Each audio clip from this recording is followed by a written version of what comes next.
দর্শক একটা অস্টাল দেখাই, অস্টাল ফ্রিজিয়ানের একটা সার, বেশ মাশাআল্লাহ সাইজ কালা পাহাড় গুলো চলে। ভাই কত চাইছি এটা বলতে দেবেন?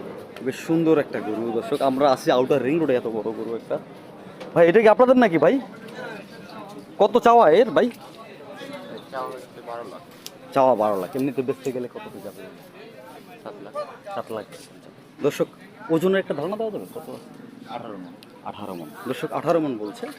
7 লাখের একটা বেচার দাম বললেন উনি। তো ওই বাজারের পুরো ভিডিওটা আমাদের চ্যানেলে দেওয়া আছে। তো এটা বেশ উনি বেশ সুন্দর একটা গরু মাশাআল্লাহ, কালো, পুরোটাই কালো। এর এটা সাইডে যে সাদা দেখছেন, এটা হচ্ছে ওই দড়ি দিয়ে বাচ্চা, তো এটা একটু দাগ আর কি। আসবে না, সে বাজারটা একটু দেখে যাবে।